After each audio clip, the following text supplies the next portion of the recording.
I have 4 geckos at home. I own like 4 leopard geckos. Bless you, sir. Bless you, sir. Oh,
and that's it.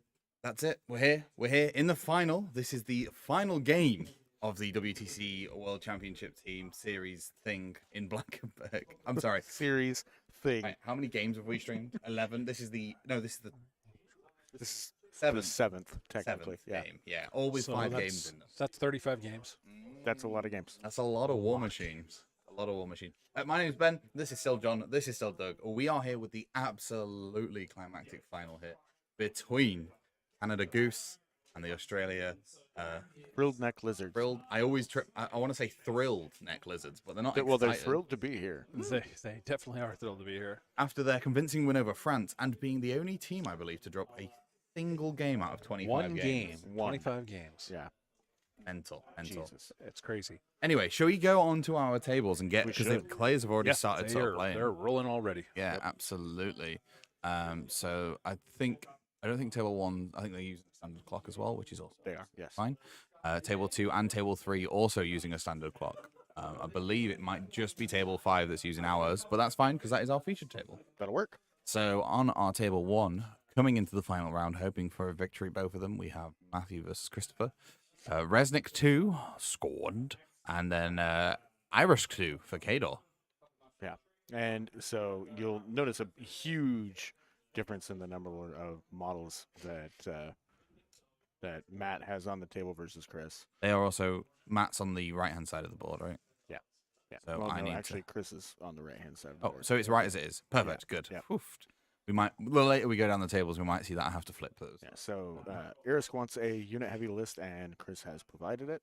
Yep. And basically just going to look to just gunline Resnick's forces down, but Resnick does have some very tough friends with him.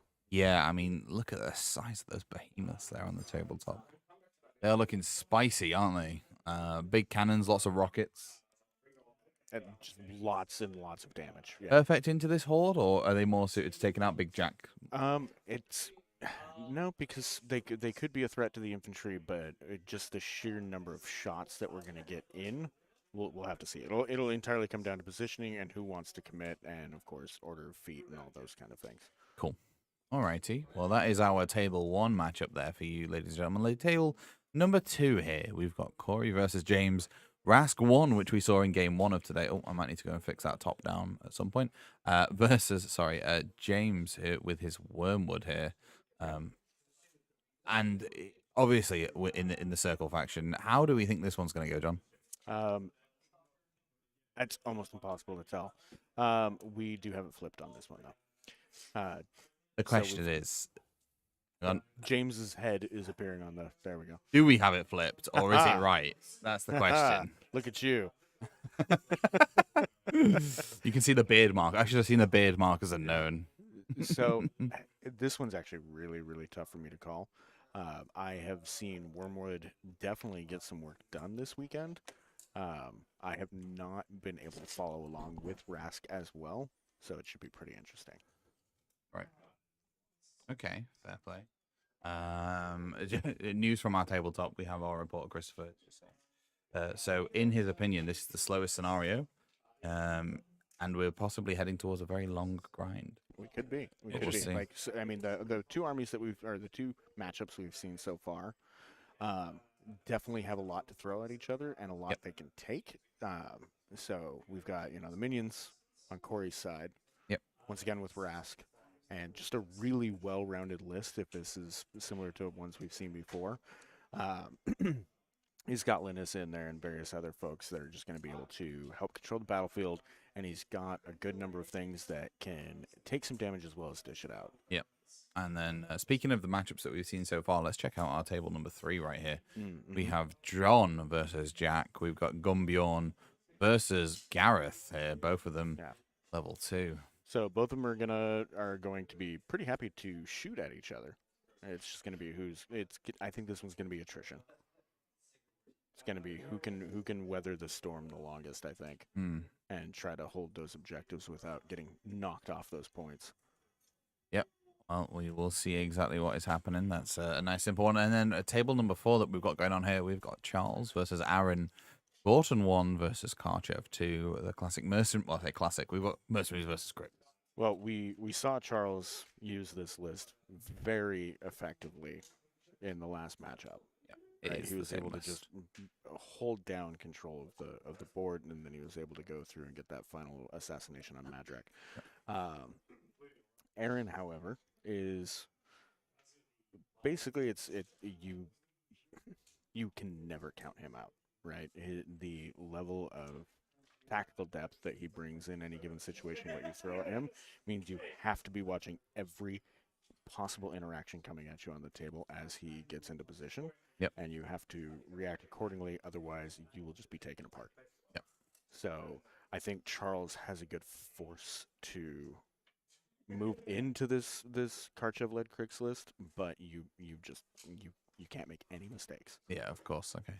So it's going to be making sure that Charles is going to be watching his back at every possible opportunity, and Aaron's going to be turning around and going, actually, there's a gap. I'm going. Very possibly. Yeah. So we could potentially see some form of assassination come out. Again, they're both really clean players that know how to watch their lanes. So you can't make mistakes. It's going to come down to either who makes a mistake or who sees something the other doesn't, I believe. It certainly is. And then over to our last matchup, our table 5 featured table that we're going to be spending quite a lot of time on here. We have Christoph by the table waiting for us. We've got Mark versus Peter, Wormwood 1 Circle versus the Dreamer 1 in Grimkin. Both players already starting to play. I think is that Mark's got something written on his hand to make sure he reminds himself to do stuff. I've seen that several times this weekend where players put some notes on their hand just to remind themselves. Somebody wrote kill box on it because they forgot about the kill box. Yeah.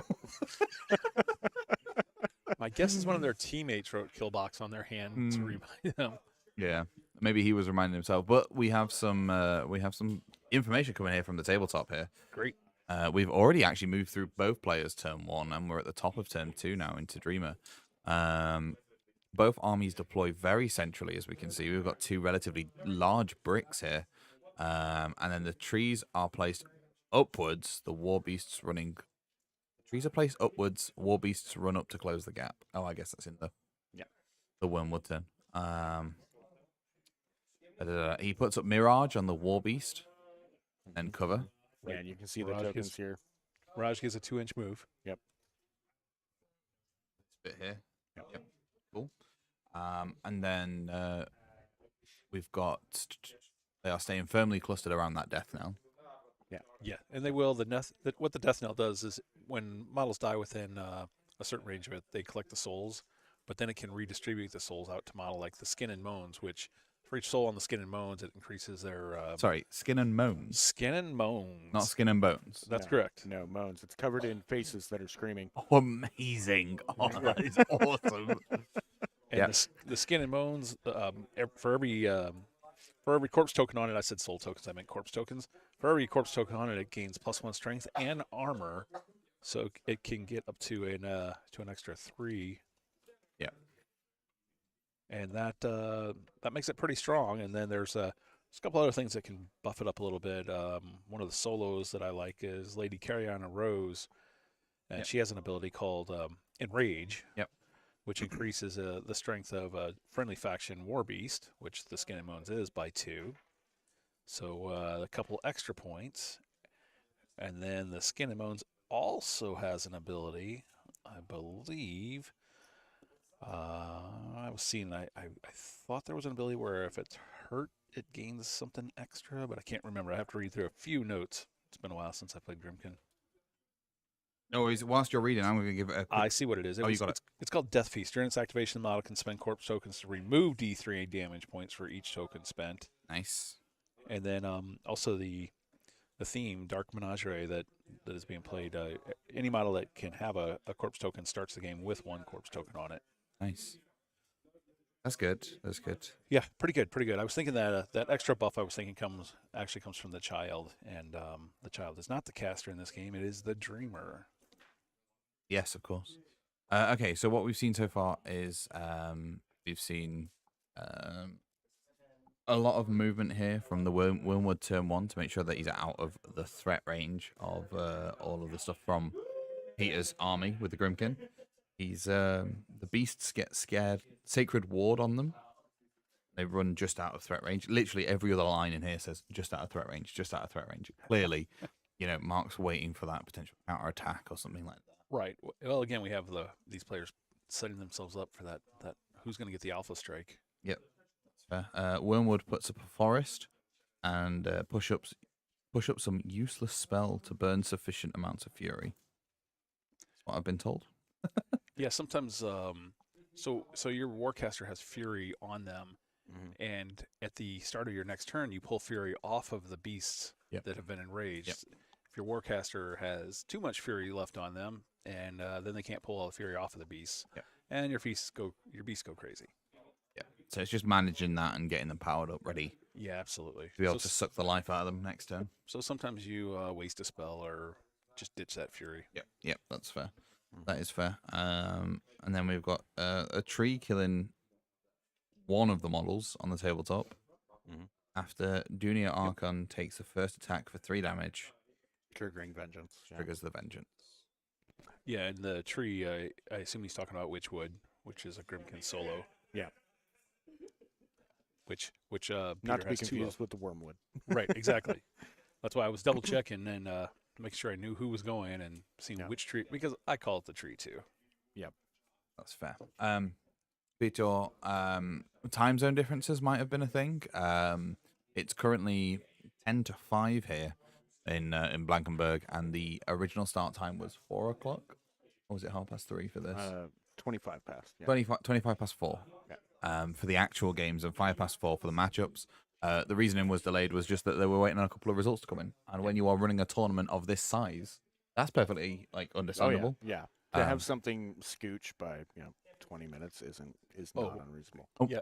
And what you got to remember is there was definitely a world where we weren't getting this game. Right. There was a possible It was world possible. that could happen. Unlikely, but possible. Yeah. It would have taken an upset from France in the last round over Australia. Which, to be fair, was a dark horse that James was worried about. Absolutely. Yeah. He did say that. It's there would have had to been 2 upsets. There would have had to been Well, there was one. one this morning, in Poland into Finland, which did go the upset way. A huge and then there surprise. had to be a second one to make it a 5-round tournament or a drop, but there clearly wasn't going to be a drop, was there? Oh, no. There's not going to be a drop. There's probably still many rooms being played right now. is an adorable size drink. That's a shot glass, sir. Used assault with Clockatrice and tried to get the spray on there, kills some Valkyries, but the Dunia's heal back to full. Hmm? Yeah, the Clockatrice that he just moved up. One of the most popular models I think we've ever made. Yeah. Really? That thing just will not stay on shelves. It's a super cool model, but it's also great in the game. It does a lot of things.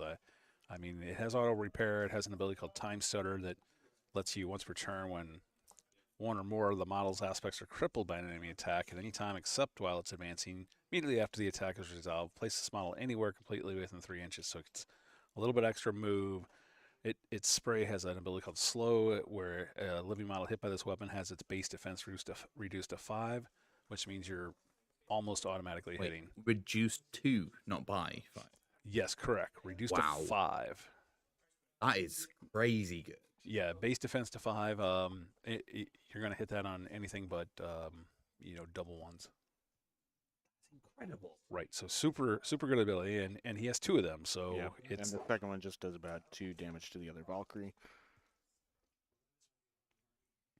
The fact that you can reduce the whole base to 5, not by 5, is... I've not heard of that yet in this game, right? Like, I didn't know you could straight up go, your base stat is now 5. Good job. Well played.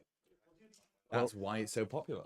And it's also yeah. It's an 8-inch spray, so I believe if anything under that spray is hit by Death Gaze, it takes the slow effect. Amazing. That's amazing. I think that's the big draw to this particular model. I mean, it's a good model and it does other things. Well, and that's kind of something that Peter has to bring into this, right?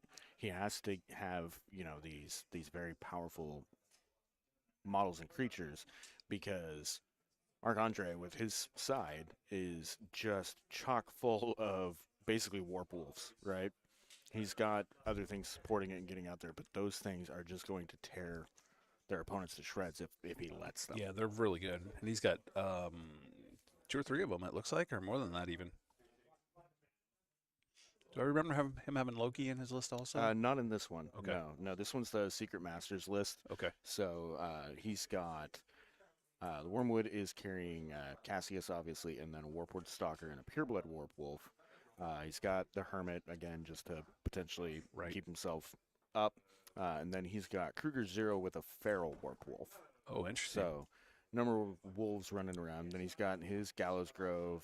He's got 2 of the Dunian Archons and 2 of the Primal Archons. Oh, wow. 4 Archons in his list? Right, but it's a ton of support in this situation. Yeah. Right, because between being able to screen and keep things healed, he's also going to be looking to get the Primal Archons, out in front there so they can countercharge and, get their rolling earth off and basically just shape the battlefield the way he needs it to go in order to be able to take on someone like dual Clockatrice Dreamer list, right? And then he's got pretty good amount of support with Lanissa. He's got some more attack power in his units with the Feral Valkyries, 2 squads of those. Slaughterhouser, Shifting Stones, and then a Swamp Gobber River Raider to round it all off. I didn't see what Peter just ran up. We'll get that. It's too dark for me to see, but he's just keeping his stuff up there. He's got the Witchwood moved up. He's trying to keep everything in a place to answer, but not putting it into direct threat ranges, is what it looks like he's going for. Maybe a Krabbit that he ran up there. Oh, the little guy? Yeah, that's what that looks like. Yeah. Between his other friends. Yep. I have a question, and it's playing on my mind. You know how you can take 0 versions of stuff? Yeah. Yes. Cormac, right? Does Cormac have a 0 version? No. He does not. No, Chromac does not. Chromac has in the theory, 1 and a 2. If he did, in theory, go ahead with your question. Okay, my question is, can you see a world where, for example, you've got... you can be taken in Krix or... You're talking about Karchev, I believe. Karchev, sorry. Yes, Karchev. Yep. You can be taken in Krix or... Kador, right? For Karchev too, yeah. Is there a world where you play an opponent and you both either got Karchev or you've got Karchev 2 in one and a Karchev 0 in another? So long as they're in different lists. Yeah, different lists. Okay, cool. Yep. Those are mirror matches, and they happen all the time. I just wanted to make sure because we've not seen one. We've not seen a list of Not matchup. yet, no. Especially not with the amount of wormwoods that I've seen floating around. A lot of the number of the number of Magic 3s. That surprises me, but I he's mean, really good. I know he's really good, but like just the number I've seen from various tables has been pretty cool because I love when trolls get out there and just beat the crap out of things. And we've only seen 25 lists or so out of the 500. So When we haven't had a chance to walk around and look at the others. yeah, so maybe there's always somebody at the end of WTC that does tons of number compilations and what lots of casters stats. played. Yep. Yeah, that's actually one of my favorite parts of it. Yeah, it's nice to see that data. But Right. yeah, Peter is just going ahead and doing a very, very cautious advance up his side of the table there, laying down to some protection. It's just nice to see so many different matchups happening as well. Not had like massive amounts of mirrors. We've had no mirrors on our stream, and obviously the Canadian teams I think have all brought out list 1 or 2 over the past 3 games. Yeah, I'm not sure which cloud he was putting out there. Is that the one from the Death Knell, or which ones do you think he was putting out there? You know, I looked away for a minute, so I wasn't paying too close of attention to that. Well, I know the Dreamer from Christoph. He says the Dreamer put down Artifice over Skin and Moans and the Crabbit. So I'm wondering if it's part of what he's got going on. But basically, cautious advance forward and then putting some support spells down to make sure that they don't get. That's what it is. It's Artifice of Deviation is a 5-inch AoE anywhere completely within the spellcaster control range. Yep. While in the AoE, friendly faction models gain cover. Yep. Oh wow! So he's able to manipulate the cover. Yep. Oh, sorry, add cover to the tabletop. Yeah. So Right. he's protecting his left flank there to make sure that. I mean, you can see all the heavies potentially coming in on that side. Yeah, and it's only a 2-cost spell, so he went ahead and cast it a couple times. Oh, so you can cast the same spell multiple times as long as you have the resources to do it. As long as it's not a actually no, I guess he only cast it once because it's an upkeep spell. Yep. So an upkeep spell can only be cast once. If you cast it a second time wherever it was previously, it goes Dissipates. away. Yeah. Mm-hmm.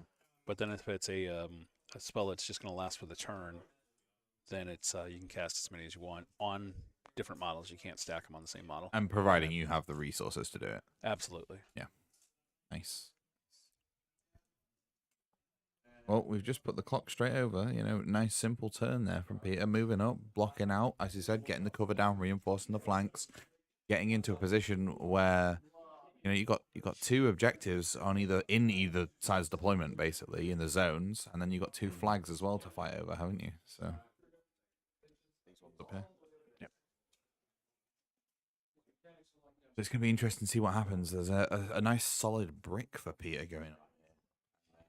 A more strung out brick for Mark. Both of these players, like the other players in the room, exceptionally experienced and advanced at what they're doing. Clearly, they're in the final, undefeated teams. Which leads to very often, especially when you're down to the final match, having to play very cautiously.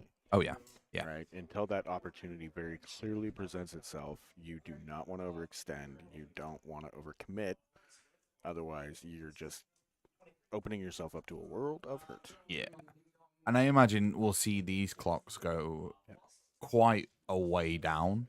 Like, I'm assuming 4 minutes at most on each player's clock at the end of this, just because they're so careful in what they're doing, how they're doing it, and their opponent is answering their movements with their own movements and their own performing actions and that sort of stuff to make you not be able to sneak out that win.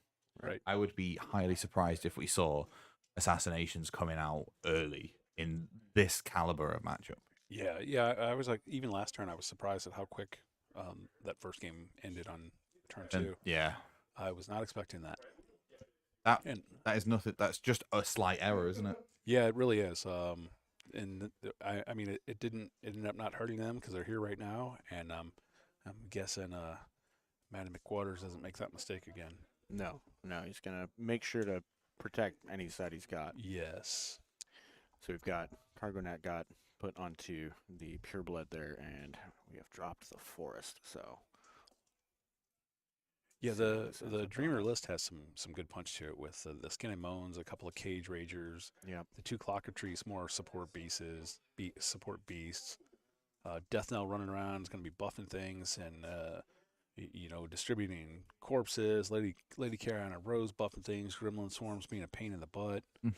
It's and then a couple of defiled archons. So he's with the AOE's. yes. Got Winter So Storm. Linus is gonna run up. He's gonna pop out Winter Storm. See if we can keep himself screened as well. Yeah, I think we'll see probably some relatively cagey match, like a couple of turns. Protection spells up where we can, protect like blocking spells or potentially just moving certain things to stop movement of other stuff getting close to you, and then there's going to be a cataclysmic. Thank you. End to to the game where, but I reckon there's just going to be a couple of turns where they go hell for leather at each other. Yeah. And so basically, if any of his opponents start their turn within Linus's command range, they are going to lose Eyeless Sight, Flight, and Pathfinder. So he's going to look to make sure that it is much more difficult for them to traverse this terrain. Is that Winter Storm? Yeah. Is that a upkeep spell, or is it just a? It's an ability, so it's basically like he pops it, right, and then the opponent has to deal with it until the end of the round. Right. Okay. So at least it's not a permanent fixture here. No, this it point. is something she could do each turn if that's what he decides to do for her action, which is not necessarily the wrong way to go, depending on how things get left. But it does mean that anywhere within 9 inches of her is going to have to contend with that. Yep. Absolutely. There is a level of composure to all of these players. Like, Oh, yeah, they've seen quite a bit this weekend, so this is amazing. probably not too likely to get shook.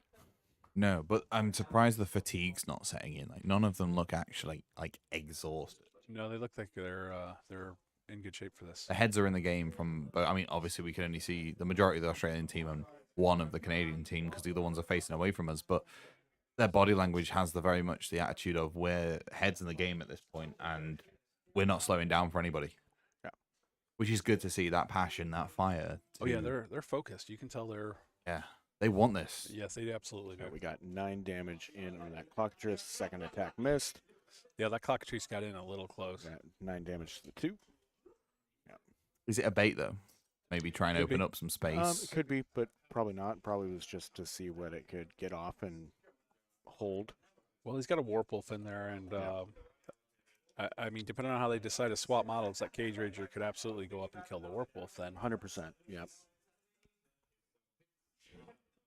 I just wondered if Pete was went maybe to buy an attack and it missed. Oh, that So hurts. he's gonna want to pull that Fury off, otherwise Yeah, bad things happen.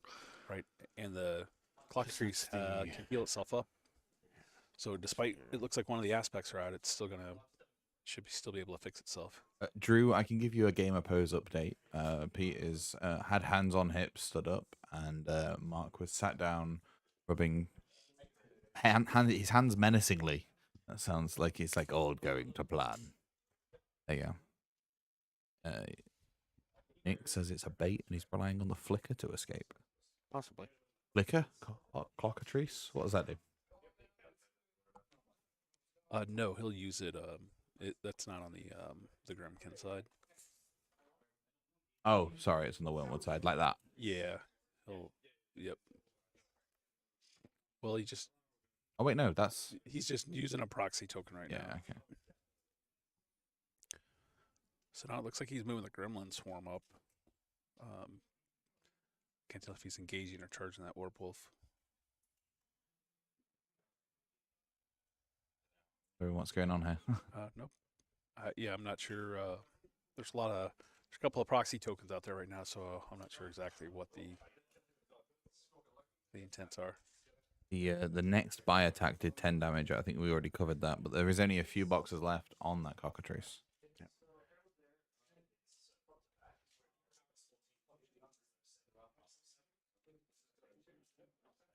Oh, you mentioned time stutter. Yeah, that's what it is. It's when I mentioned this earlier. Actually, when one or more of this model's aspects are crippled, which we mentioned one of the aspects was. Yep. By an enemy attack at any time except while it's advancing. Immediately after the attack's resolved, place this model anywhere completely within 3 inch of its current location. So that's exactly what happened. Is he took out an aspect. So much like the Warjacks have arms and a cortex, and the beasts have 3 aspects, and each time an aspect goes down, you'll lose certain abilities or features. Yeah. Right, exactly. Okay.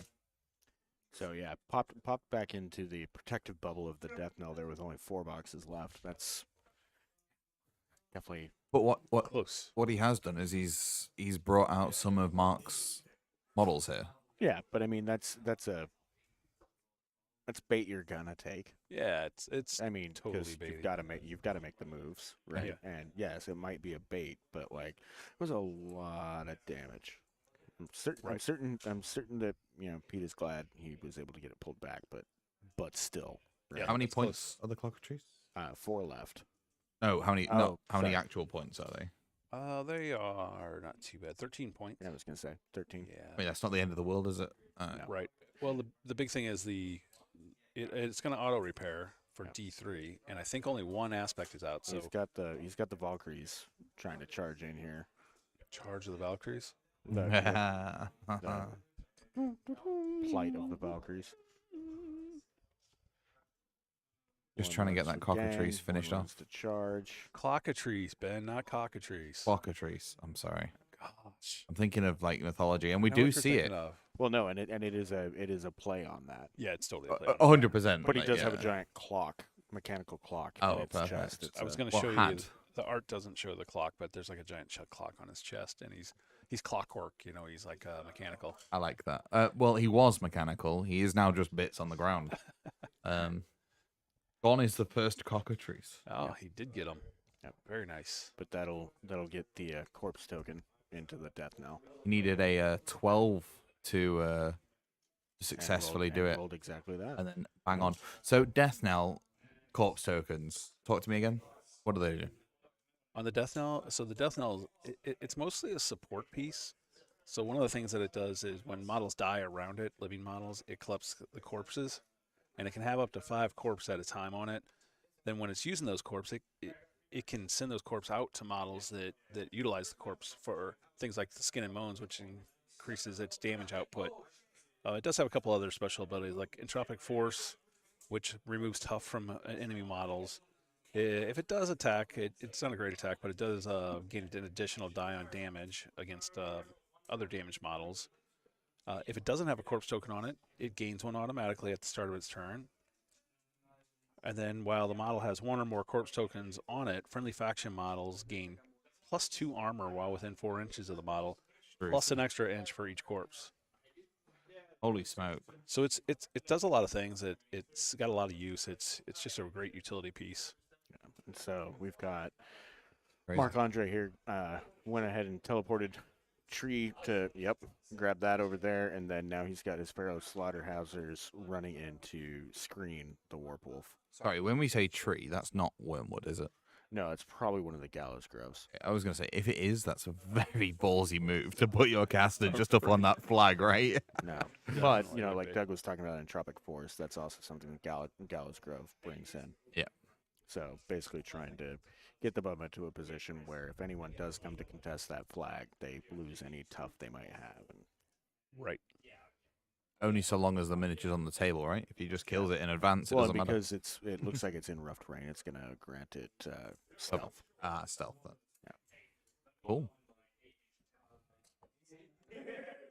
Yes. Do we want to take a quick peek at some of the other tables? Yeah, let's do See that. how they're going. Let us take a look down at table 1. I know table 1 is one of the tables using the traditional chess clock for their really? timer. Yep. Take a cheeky peek. Thank you very much, John. Right. So Matthew and Christopher are going at it here. The Canada and the Australia. Yes. Um, I think John's going over just to double check clocks. There's another hand note if you see on Christopher. is that the one that says killbox? It might be. It moves quick. And we had Chris on our stream yesterday morning after the first round, right? Did, yeah. Yeah, so he is full of energy, and I don't think it's changed. When he walked into the room, he was definitely announcing his presence. So it's 3-1 currently on table 1 to Matthew. Oh, wow. Okay, 35, 40 minutes-ish each on table 1 as well. Yeah, so 3-1 with Matthew. And I don't know if he was, with us switching cameras, I don't know if he was just lobbing rockets or what he was doing, but 3-1 for Matt right now. No score on table 2 at all in a similar amount of time, 35 to 40 minutes. Look at that forest marker. That's big. That's huge. Right, so James using Wormwood against Corey and Rask 1. I know Corey is way more comfortable with Rask 1. Yeah. I talked to him after he lost a game against France and asked him what happened, and he said he was in a position if he had run Rask over to an objective, he would have won, but instead he tried to kill one more model and left Rask in a position to get assassinated. So Have we got a little bit of a typo? Is Resnick 2 not scorn? oh no, it's not. It's Protectorate. I will fix that. That forest marker is, as you say, sick. It's a good marker. Do you see James's forest marker? Let me turn you up there. Oh, look. Boom. This was Wait, is that right? Resnick 2? Yeah. It looks like he's using looks like a Krator Jack. He may be. It depends what list he's using. Oh, okay. Oh, that's right. I forgot they could intermingle. Yeah. Who is this? This is Matthew, so it's not those ones. Those ones. Matthew. So, yeah, he's using Warriors of the Old Faith. So he's got Servath Resnick, Wrath of Ages, War Dog, Victor, Scourge of Heresy, 2 Vassal Mechanics, 2 Champions of the Order of the Wall. Is he's considered Protectorate still, though? on that Correct. one, right? Yeah. Okay. Just Yeah. double checking. So yeah, it is Protectorate. He's just got some access to some. I Some- was some questioning myself when I friends, saw the yeah. Colossal. I was like, that's not Judicator. Table 3, we can see there's a brick in the middle there on the left-hand side for John. And then Jack with Gareth is a little more spread out. Yeah, and Gareth is a super shooty caster, so and he makes other shooty things around him super shooty. So I would anticipate Gareth getting some ranged attacks in. Perfectly fine. And then table 4, we've currently got Charles and Aaron playing it out. Right. Looks like they're tied 1-1 right now with a fair amount of time on both clock Yeah, sides. very very similar time spreads on the first 4 tables. Yep. You know, people in that 40-minute range, people in that 35-minute range. And then going back to our feature table, table 5, we've got similar time spread again here, but no control points either way. I'll have to check with our reporter on the scene, and I didn't see what Arcana the Dreamer had. And Ben, I don't think you've seen Grimkin yet. So where most Warcasters, Warlocks have feats, the Grimkin are unique in the fact that they have what's called Arcana, which is a variety of cards that they can pick from that do different things. Some of those effects can be played when a certain situation happens, and so they can be a little bit trickier, which is thematic with Grimkin. So I'll have to check in and see which Arcana that Peter took. Marc Andre has since we've been since we bopped away, charged in with his primal past the house and not into the clock dress, knocked it down, did a pretty good amount of damage. Yeah, he did. Took out a system. Dunian moved in, and then he activated Kruger, and that's where we're at. Yeah, and it looks like those 5-inch templates there are desecration from the Defiled Archon. Yeah.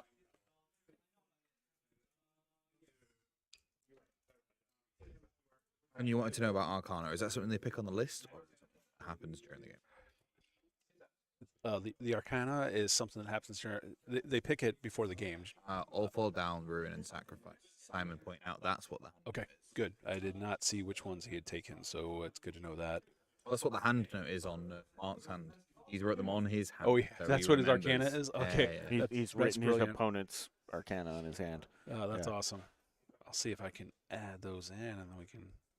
Is there any? I assume there's no rules against making notes or anything like that. It kind of depends, but Oh, okay. what we're looking at here, there's no issues. It's because it's known knowledge that it is known which ones he picked. It's not known which one he's going to put in play at any given time. Right. Okay. Right. So yeah, he can literally have the information that he's supposed to have, which is which arcana his enemy has, but he won't know what's coming up. And so it's basically a way to keep track of, oh, I've seen this, let me mark it off, right? You know, kind of like those deduction games. You've got to mark off what you know you've seen. Yeah. And if you lose track, that's on you. But it's not secret information. And it prevents him from having to take time to re-ask Peter, which one did you use again? Because he can ask.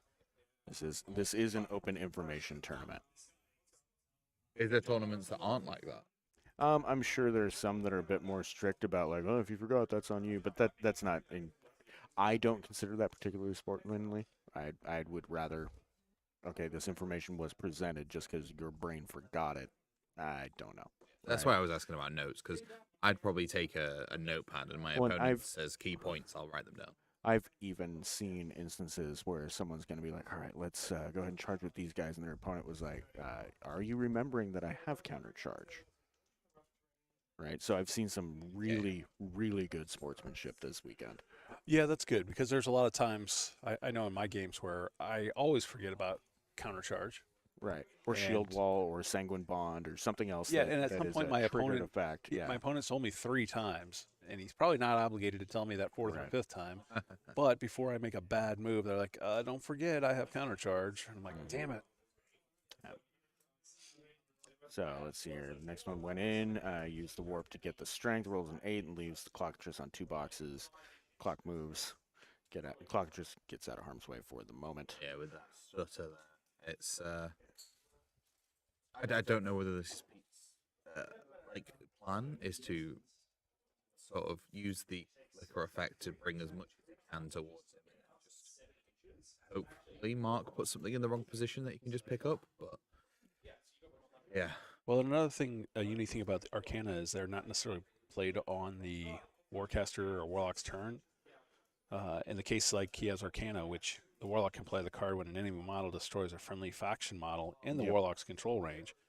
Then what's going to happen is after the destroyed model is removed from the table, you remove all damage points from each friendly Grimkin model in the control range. So it's a pretty good ability, and it triggers most likely on the opponent's turn. Yeah. So you've got to focus that down and kill it, right? Well, it's the caster has it. Yeah, you have to kill it when it's not going to be inconvenient for it to pop back up. Well, for it to pop that effect. Yeah. Sorry, what I meant is like if you are doing the clocketry, you have to get rid of it there and then. Like you can't just leave it on one wound, 'cause that might. Yeah, you don't want to leave the clocketries on one because it can self-heal, and if it fixes 2 of those aspects that are out, then it's basically running at full strength. Yeah, exactly. It's the Warcaster that can use the Arcana when one of their models is killed. That triggers the option to use the Arcana, and that takes all the damage off all their models. It's crazy though. It's really good. It's really good. And then the other Arcana that he has, Arcana Ruin. So he plays it when an enemy model targets a model in the Warlock's control range with a spell. He can use this. The spell does not take effect, but it is still considered to be cast, and it cost remains spent. Also, all enemy upkeep spells in the Warlock's control range expire. So wow. And there's a lot of upkeep spells that are like buff spells, or they're really boosting the army. So protect spells as well. If you can knock that, yeah, exactly. And so if you can knock those off, it can be a big deal. It's a big turn, and the thing is, it's knowing when to use that, right? That's the hardest part, I think. Yeah. So Pureblood got activated, casts Sacred Ward, does spray, leaves the clock on 1 box, needing an 8 on 3 dice to kill it, but only rolled 7. Oh, rough. Yeah, that's. When the average is 9, that's a favorable roll there, isn't it? Yeah. Yes, it. And we can see on that open war room there that there's only that 1 box remaining. Yeah. It's so sad. Yeah. It's too bad we don't have a way to get the feed from War Room. Yeah. Where we can see how many boxes are checked off and everything. Yep. But who knows? That could be a future feature. Right. Lane, if you're listening. Yep. Fix it. Well, it depends. I'm not going to get technical on you, but it depends how it's stored, the information. Locally or server. Yes. It's not going to be easy. We're just, being nerds. Speculating. Right. Some of us having previously worked on games that did do stuff like that. Yeah, of course. Not me. He's definitely not referencing me. I love a cheeky API. And we love a Cheeky. cheeky IPA. He said, "Cheeky, I time did. to drink." Anyway, the pigs are going to try and shoot the last box off that clockatrice. So, I said it right, clockatrice that we've Yes, got going on there. Clockatrice. Nailed it. I like the play on words. It's funny. Oh, it's great. And Grimkin's just kind of a fun. I don't want to call them silly because they're not, but they're like nightmare like. There's models where they're miniature knights running around. There's pigs on people. So that Called piggybacks. Yeah. That reminds me of sorry for mentioning another game, but Malifaux.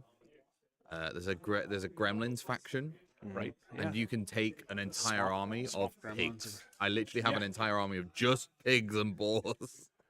You can have that in this game too. Oh, Yeah. brilliant. Like the pharaoh that he's running forward are those pigs. We Yeah. mentioned Helga on wheels earlier, Yeah, of which is a course. hog riding a hog, right? Which are all boars.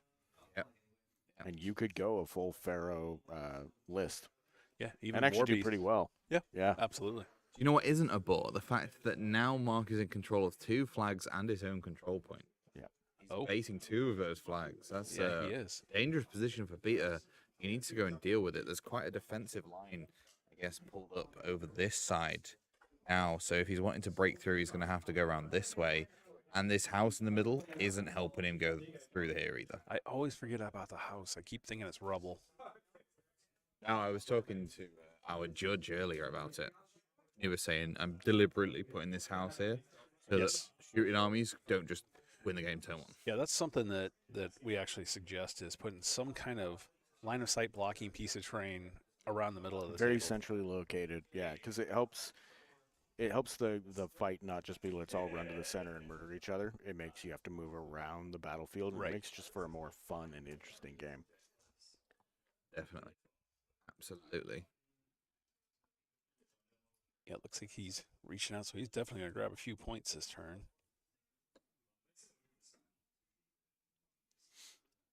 Yeah. I mean, what's the scoring system here? He's got 2 flags based and pretty much owns his own objective. Well, and Peter has his own objectives, so they'll offset each other.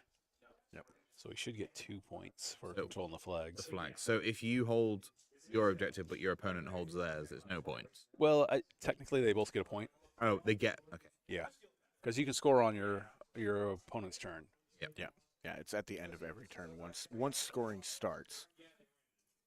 Cool. Yes, exactly. So we should potentially see Mark. Well, no, not potentially. We should see Mark pick up 3 points here. He has 1 at the end of this turn. Yes, correct. So 3-1 is what it would be, I believe, at the end of this turn. All right. Barring Getting the changes. Dunia run in, Gobbers ran in, Hermit running in. Hermit, Got to get the Hermit in there. gotta so you have. can actually protect like you're supposed to. Yeah, and absolutely. Hermit does a variety of things and is tough to take out. I think you have to hit it 5 times, 6 times. Well, he's got 5 health, right? Right, and I think you can only But- take 1 wound at a time. Yeah. So he's got Ancient Shroud. So when a damage roll against this model exceeds its armor, it suffers 1 damage point instead of whatever the total is. So it always just takes 1 hit. Right. So Right. And then it has Dark Prophecy. So when it is destroyed by an enemy attack, the enemy models in its command range lose their essence points and cannot cast spells, channel spells, or be forced for 1 round. So basically, just like anti-magic nukes the area. And then he's also got Mad Visions, so he can use that once per game. So it's his mini feat. When a friendly non-infernal model is hit by an enemy attack while in its command range, the friendly model does not suffer a damage roll from the attack. So that's what I was talking about. He has to get in there to be able to protect, is he's looking to grab that mini feat and keep something alive. What we also see there is Wormwood feats this turn as well and teleports. Yep, get all them forests up. yeah, Yep, and we've got 2-0.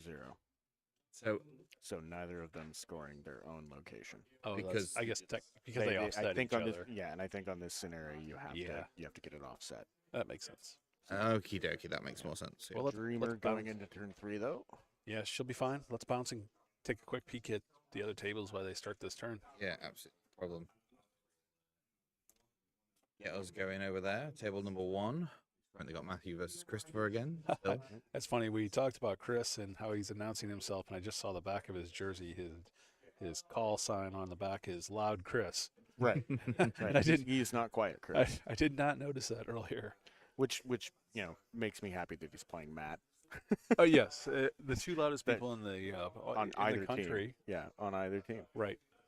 Yes. And quite possibly present in this country at this time. That's Yeah. exactly what I'm saying. Yeah. Yeah. The artifice gets dropped.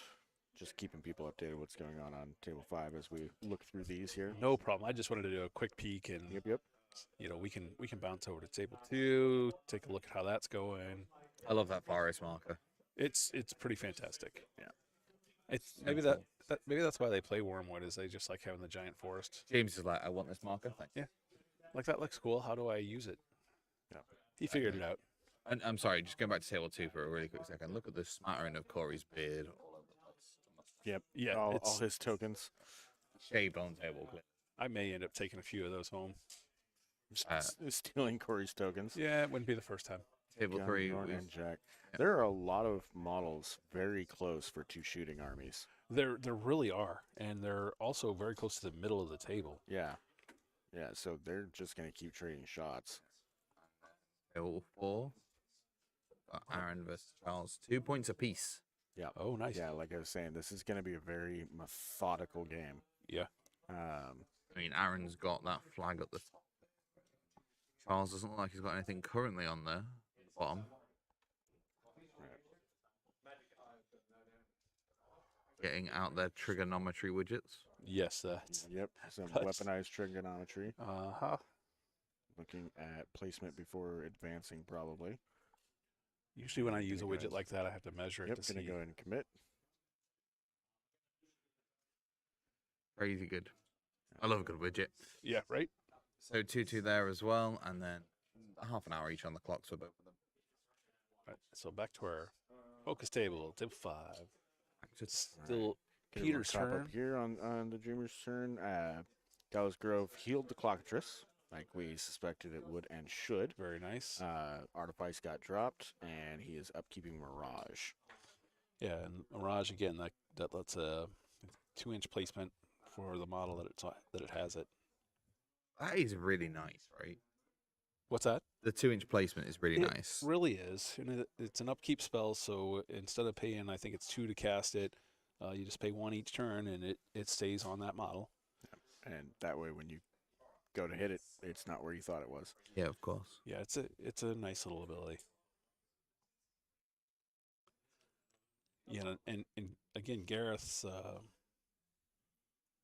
Sorry, we were switching tables. I started to go to Gareth. I was thinking about Gareth, and I realized that we had jumped to back to Peter and Marc Andre. Oh, sorry. Do you want to go back to table 4? No, we're good. And then, let's see here. Crabbit failed a threshold check and failed its attack roll. Ouch. Threshold check is what we were talking about when we were saying too much fury. Yeah, of course. And they go crazy easier than the bigger beasts. Drew was just saying, if the grid isn't all green, the faction just went in the bin for the Australians, I think. Yeah.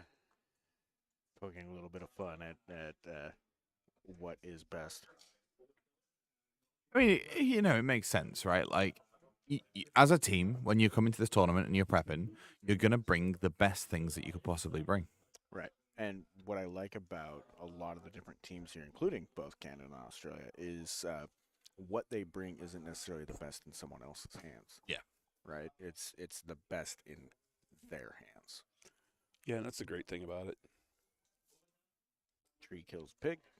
Bye, pig. Like,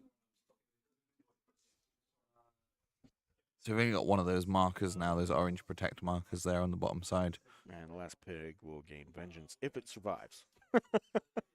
Which is a question mark. Matt in chat says the Crabbits are lethal. They've taken down a Crocodile in national semifinals. That would Yeah. be impressive. Yeah, well, they are bitey little dudes. Little monsters. So crabbits are basically exactly what they sound like. They're a hybrid between a crab and a rabbit. Which top half crab or bottom half crab? Mixed. What? I'm sorry. What? Yeah, it's just a smash It's together. just a melange. It's just all a goulash of crabbit and rabbit. It's a Cronenberg Yeah. creation of the Yeah, two. yeah, that would work. Lovely. Absolutely lovely. I thought. Nothing you want to snuggle. I don't know. Crabs can be cute. I was gonna say, depends on where you got them from. Who? Amazing. Okay, cool. So we've got the an anger token going out as well from the pig dying. What are anger tokens in this? What does he mean, a corpse token? It may be a corpse token. I'd have to glance through and see on the anger tokens if they have models that put those out. I have to remember how the Dreamer's Phantasm ability works too. Ooh, that sounds phantasmical. Peter, just measure and see if you can get in range of that flag to help contest it this turn. Which would make a lot of sense. Quick glances between the players every now and then as well, looking at their teammates, seeing how their composure is Yeah, going. right. I think he may also just be referring to vengeance being the anger token. Okay. Oh, right. 'Cause Okay. I didn't remember anything like that. Yep, there goes the tree.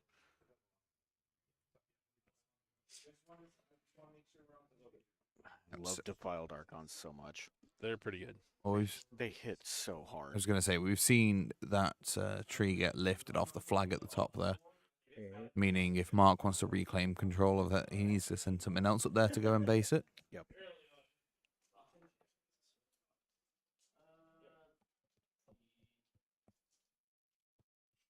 And then we're having a cheeky. Oh, I think from Peter's side as to what he wants to do and where he wants to do it, he needs to get control of one of those flags, or at least deny it from Mark.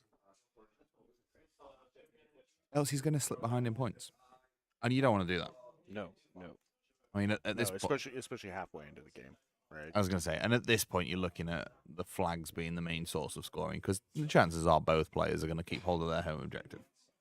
I mean, yeah, but that's why this scenario works this way. Is you basically have to keep some things in somewhat like reserve, but you have to be able to commit enough to take the other objectives, or at least deny them to your opponent, and that is it's a careful balance to try to make. So he's gonna move Witchwood in there and contest the other zone, so that at least.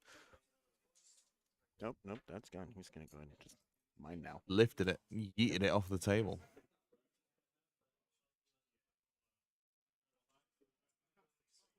Fair play, and that is now both of those trees on those objectives taken and a flag reclaimed. Oh, nice. So Peter looking to pick up some points. He's down 2-0 right now. Zobs, it should be 2-0. Mark had both flags in turn one, and each player had anything. Each player had contesting of their own objective, right? Exactly right. So they just cancelled the points out. So it's just the flag points that Mark got for his turn. Yep, that's right. And now at the end of Peter's turn, he should get a point here for contesting that flag. Yeah. He at least one right now. It looks like Wormwood did feat. You may have said that, Ben. We did, yeah. Wormwood did feat. I just happened to notice the token out there. You're absolutely fine. He feated this turn to help protect everything. Yes, of course. And probably threw out a giant tree. Yep, massive tree. Not quite as fancy with the markers. For me, it's all about the markers. It's got to be something fun. You've got to play with markers, otherwise it's not fair. I like markers and tokens, and I like to collect them from different places. Like, in fact, the Australian team handed out some markers this weekend, so I have a set of those to bring home. Amazing. They were quite a nice little gift that they were They giving. are. It's a very nice professional set, so it's really well done. I think they've been giving them to their opponents as well. Yes, that's correct. They said that they had sets for all of their opponents. Crazy, isn't it? Super classy. Not surprised with those guys. You know, you got to win in style. Right. Win in style, and your opponents are like, "Oh, thank you for beating me and the gift." Whaley's not in this game, Nick. Whaley's on table 4. So, I mean, he can try and play in this game, but I think 2-on-1's a bit unfair and probably against the rules. Right. Aaron is playing on table 4.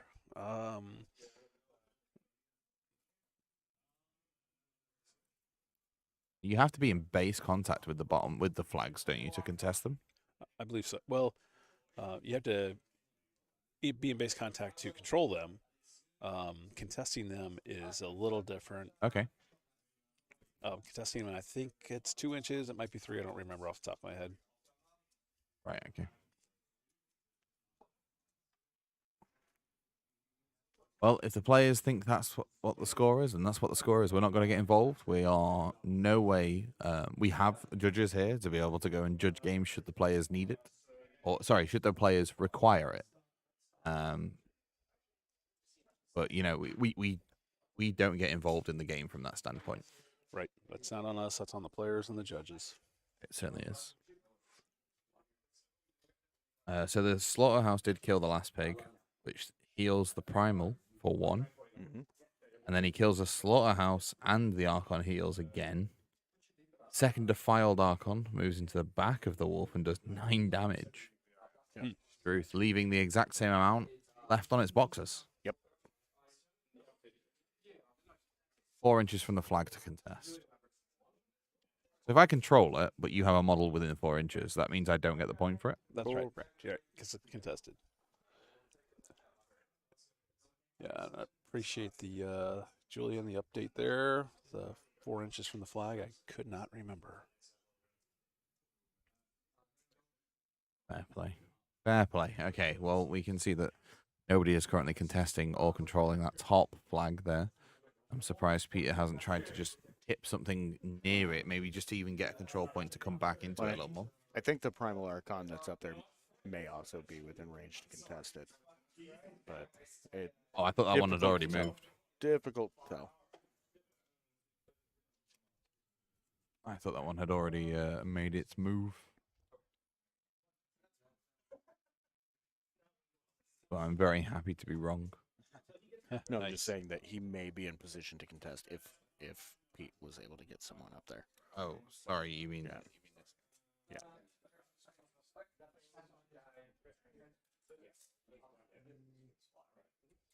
But difficult to tell. Yeah, the only reference I've got is that's a 5-inch template, right? Yeah. So I think you could pre-measure that though, couldn't you, as a player? Yep. Pre-measure everything.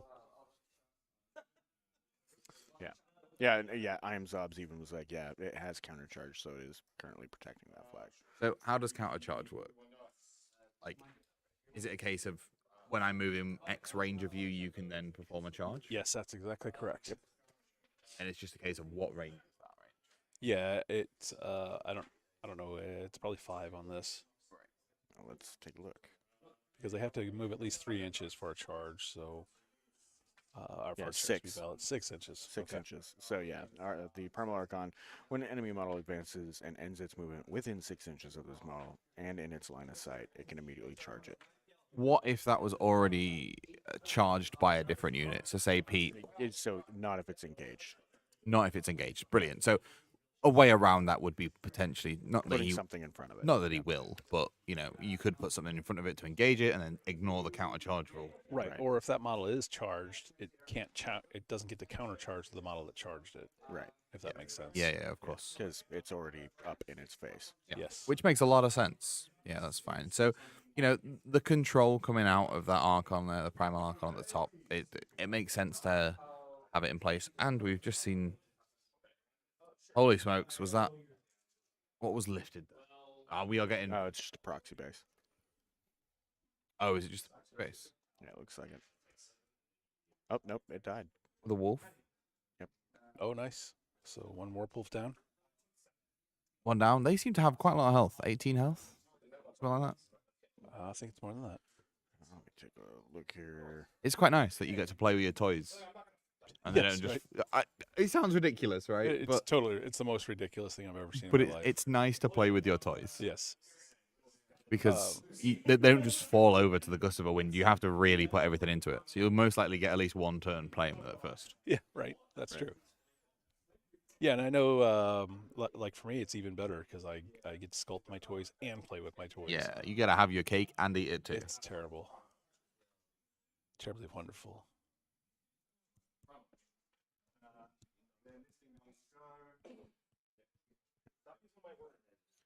Primal Dead. Yeah, so both players is down to 23 minutes, or just under 24, really. Yeah, a Primal has 18 boxes. It does have 18. That's nice. Right, Yeah. okay. Good job, Ben. Well, I just did basic maths and 9 plus 9. Yep. So it's- Well done. I remember that now. well, yeah, because it was a case of 9 damage done to it, 9 left. Right. Now I remember that conversation from earlier with Yeah, Good because, stuff. if you're talking about at least one of the Werewolves, it's like 22 or something. Like that. Right, okay. It's quite a few. Yeah, there's a couple different Warpwolves. Both of its small arms are 8. Arms. The arms on the spiral. Yeah. Sorry, I thought you meant like arms on the wolf. No. A wolf running around with just 2 like massive burly arms coming out the back of it. Right. Kind of cool. No, but Although like, we for should do it. example, if I show you a pureblood Warpwolf's card on this arm that represents, its mind, it's Yep. got 8 boxes. Yep. Spirit 8 boxes, and then body is significantly more. Yep. Where is the dreamer? On the board. Where is the dreamer? I think. Nope. No. No. What's the base size? The arm's in the way.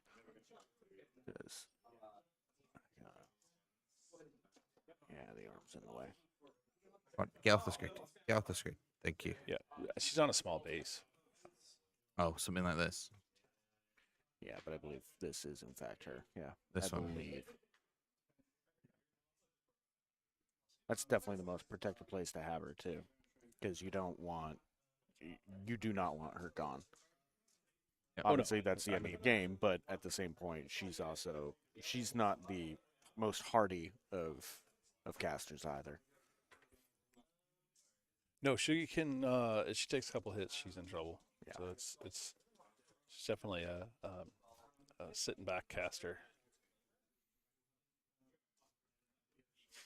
Yeah, with a defense of 14 and a defense of 15 and an armor of only 14, and only 15 wounds, she can fold pretty quick. Yep. Yeah, so it looks like our judge is getting called for the first time in this finals over to table 1. It looks like Josh has done a great job this weekend. I haven't heard any complaints about his calls. Well, that's the reason he's wearing a red shirt, right? Absolutely. Like, All the players have accepted his rulings with no issues, no complaints, no. full disclosure: if you're gonna complain that a judge has made a ruling, don't call the judge. Well, and I don't disagree with that. Yeah. But that's just like the standard of like Warmachine players, right? That they have that respect. It's like rugby, right? Yeah, I think that's the expectation. As the rugby referee is the most respected player on that court or on that field. Okay. That's a good one. So a judge should also be one of the most respected players or people in the room. Yeah, absolutely. Ultimately, they can make or break your game if they so choose, I guess. Or And so Josh has choose. played at a high level, so he knows the rules real well. It's just really nice to see that respect between the I agree. I totally agree. Just watching through here. Skinamones attacked the wolf, 13 damage on the second attack, kills it with the third, makes a friend out of him. And return, and it is 2-3, circle turn 3. Yeah, because you can score on your opponents. Yeah. turn, right? When we mentioned makes a friend out of him, Doug's got Skinamones card pulled up over there. Yep. Skinamones is pretty damn nasty. Skinamones is great. Yeah. Well, he literally is just skin and bones, right? Skin and moans. Bones, sorry. Yes. Yeah, skin no, and he's bones. literally covered in Faces. faces. Yeah, yeah. It's- but it's all just horribly stretched and disfigured skin. It's pretty terrifying, and it's such a great game piece too. Awesome little game piece. Being able to just control, well, I guess take tokens of the dead, right? Yeah, corpse tokens. Yeah. And then just pile up. Oh, he's swole. Yeah. He is. He reminds me of the hairy orange guy from Bugs Bunny. I can't remember the name. You know what he's done? He has skipped leg day a couple times though. Yeah. It's all in the a few shoulders. days. It's all in the torso. He has like leg day, but once a year. Right. And that's only just so he remembers to use them. It's like most people at the gym. What's a gym? At the gym, most people at the gym skip leg day. What's a gym? I don't know what a gym is. I got you. Sorry. I was taking the mic out myself. Don't worry. I couldn't read that joke because I had a mouthful of chocolate. Fair play. Oh. Go on, tell me about Skin and Moans. Oh, was he? I thought he was showing you a picture of it. I'm sorry. I would no, but I was talking when Corpse tokens. Yeah. So, so that's what he meant by making a friend out of him. right, Yeah. because Skin and A Moans snack. collects corpse tokens, and as I mentioned, each corpse token gives it +1 strength and armor. Yeah. So it can it can also burn those tokens to heal itself. So ideally, what you want to do is get Skin and Moans right into the thick of it, get as much chaos and destruction and death around you Oh, on yeah, him to absolutely. collect those tokens, and then just either splurge them all on an offensive attack or splurge them all on getting yourself nice and healed back Well, up. and that's the great thing is you don't have to spend them on the attack. It's while they're sitting on him. Yeah, he they're has just sitting on him. those Oh wow! increases. Okay, that's amazing. So think Right. of them, each one is like a +1 buff, right? Yep. He eats them and loses that buff for each one to Okay. heal, right? But while he's nice and full, he's just a juggernaut. Right. Yep, okay, that is absolutely fair play. That is fair play. Well, 20 minutes left here on the clock. We're Hermit going, activated and cast Master of Ruin. which for the little hermit makes sense. And we're starting to see a couple of its crumble from both players here. You know, the Clockatrice is Mhm. wounded, or one of them already down. We've seen the Woods with their ability to just get those early flags in. Both gone down now as well. Right. Which would, or no, actually, I'm sorry, The Gallows Grove. Gallows Grove. Yes. Yeah. Yeah. I was looking at the Witchwood on it now. Pop over to table 1 real quick. Yeah, let's go table 1. Let's go through the tables again really quick. Table 1. Definitely. That is Chris's head. Yep. We spent too much time together this Right, weekend. we are. But yeah, we were in sync. the Winter Guards look like they are doing exactly what they needed to and picking off quite a bit of that list there. Doing their job. I'll have to go take a look at the points because Well- I know it changed since last time. Would you like to go and have a look at the points for 1, 2, and 3, John? Yep, brilliant. And we'll relay them back to the wonderful viewers. Thank you so much, everybody, for joining us here for the WTC Absolutely. finals. It's great. Big thanks to Dyson Ducks for helping us out here. Absolutely not a problem. 3-1 in Christopher's favor. Right.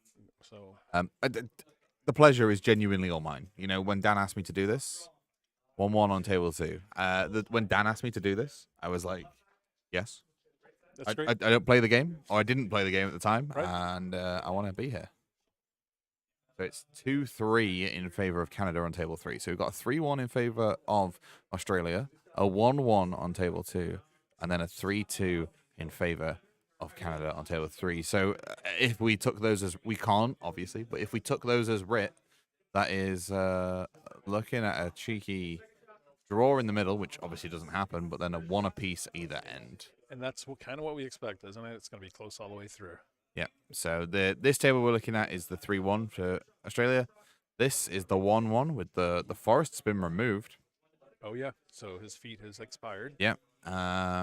Which now opens up Rask and his minions to be able to do some damage. Absolutely. And I'm sure Corey was just trying to survive that round, get himself in position now for doing some damage. Yeah, potentially. Look at those flags, both in control there from James, which is quite nice. There's similar sort of scenario that we saw on our table 5, getting those trees teleporting up to claim those flags. Right. Yep. So we're looking. Yep, there you go. The points have just changed. I think James did cash in his 3 and Corey cashed in his 1, Oh. which would take it to a 4-2 currently in James's favor. Yeah. And then we'll move over to table 3, where we've got Gareth 2 and Gunbjorn going at it. Yeah, two big shooters. Both guys have big guns. Yeah, Gunbjorn having those. Gunbjorn having the advantage here, going 3 and 2 in control points up. Right. And then table 4, our Captain Aaron, isn't it? Yes, I believe Aaron is Versus- captain of the team Frilly-Lizards. Versus Charles here. Gorton Karchev matchup, which is quite nice to see. And look at all those models that Aaron's just He blocking. has a lot of stuff out there. Yeah, he's also bricking really well. He sent something down to the bottom of the screen that we can see just here. I imagine to just jump on a flag at some point and take an easy point. Probably. And he's currently in control of this flag at the top. So it's currently 3-2 to Canada, but there'll be another 2 points and potentially 3 when Aaron activates coming in here for him. Right. And then just the 1 point on this side. Yeah, and as we've mentioned before, you can score on not only your turn, but also on your opponent's turn. So if he's controlling flags and Charles, for example, doesn't contest them, then Aaron scores on his turn too. So yeah, it's crazy good. And then we'll go back to our feature table, Back to our table number feature. 5, with Peter and Mark going at it, looking for those stuff. So circle turn 3. all right, so it looks like Marc Andre's got setting up there. He's already feeded, so his feet's done. Yep. And I've got Wormwood's cuts for 2. I don't know what Okay, that so means. what that means is they heal for 2. Oh, okay, cool. The Hermit activates and does Master of Ruin, as we said. They take 2 damage to generate 2 fury. Oh, okay, fair play. Hurts himself to generate the Fury. Yes, exactly. Got it. And then Peter has decided to use the Ruin. There you go. Literally just have it crossed off. The Ruin Arcana there to undo the spell, so no Master of Ruin happened there. Good, excellent. The piggies moved up to attack, and they killed the elephant. There was an elephant in Peter's list. I'm sorry, what? Well, it was probably one of the cage ragers. Is the Right. only thing I can imagine. Whatever he killed did. Oh, Puffy it little could have been a friend. phantasm. Yeah, one of that his the little, dreamer one of his puts little out. phantasms. Yeah. Well, That's very possible. if he did, that indeed did give the cage rager a much needed corpse. Yeah, sure. Yes, absolutely. And it looks like there's a cage rager up top and at the bottom. So it was, like you said, John, it was probably one of the Yeah. phantasms. We've got these 2 right here. I was gonna say the cage one rangers. this one and one this one, right? exactly right. This is our Witchwood. Yep. This is One of 2, it looks like. Moans, isn't it? Skin and Moans, yeah. Looks like it. Yep. Skin and Bones. This is our Death Knell, Yes. Yes. and correct. then That looks like a. Is that the other clockatrice? Yeah. Yeah, the one that stuck around. yep, the Clockatrice on not a lot of wounds, and then this little guy up here, Winged Demon of Might. I can't quite make out what that is. Is it one of the Archons? The Defiled Archon? Yep, defiled. it's the defiled Yep, archon. there you go, perfect. Sorry, gents, I'm trying to get there. No, you're great. I'm trying to get And there. that would be the other one here down at Down the at bottom of the the far bottom. Yeah. Ready to jump this way if needed for a contesting or a capture, I guess, or even to phase off some of the stuff that Mark has there on the tabletop.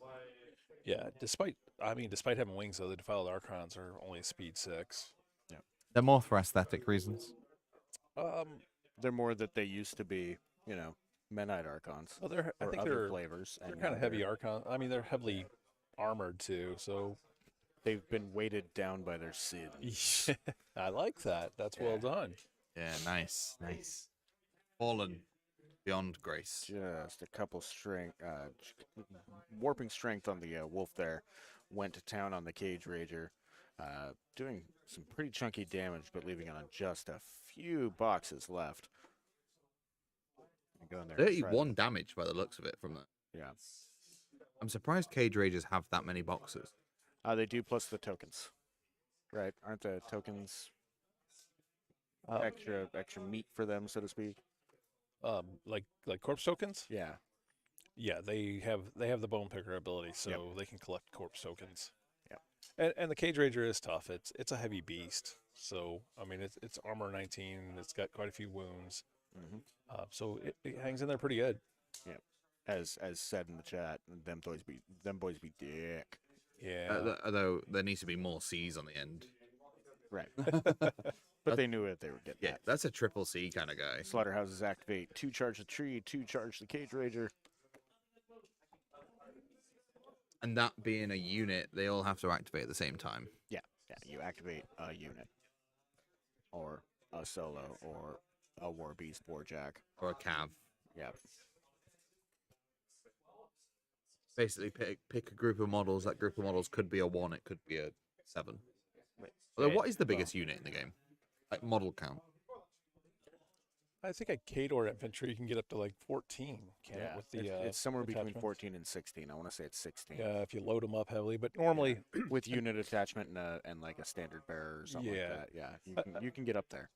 the base infantry is 10, and then you start adding things like a command attachment, which is usually a leader and a standard.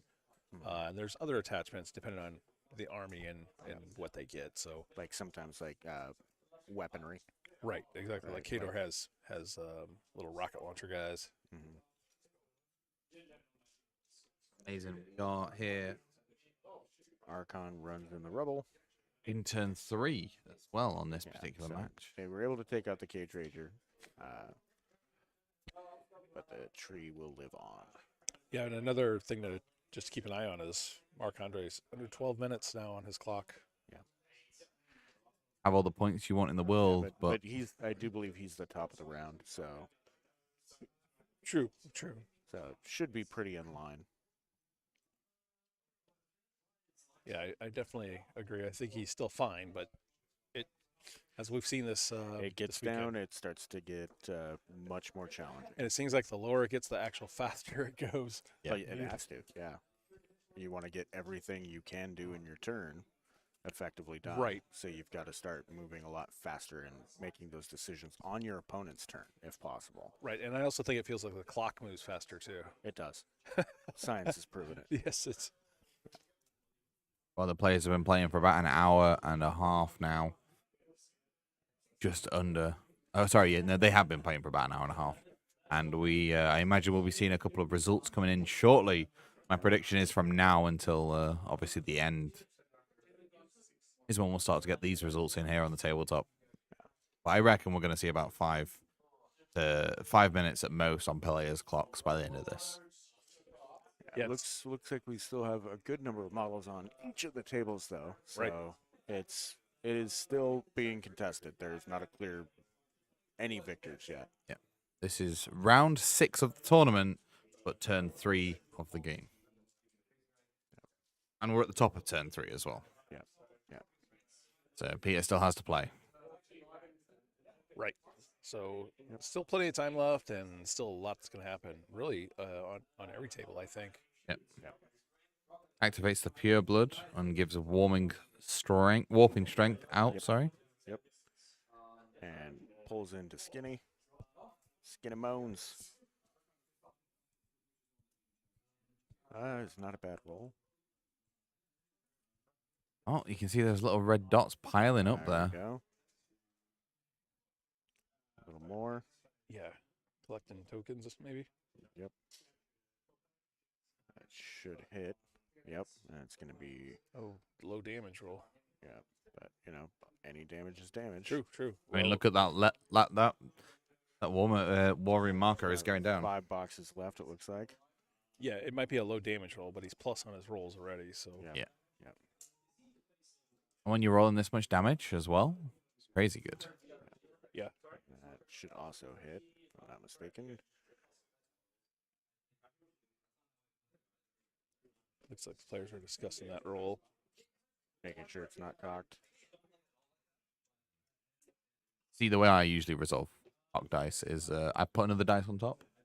Yep. If it falls over, it's cocked. Right. If it don't move, it's fine.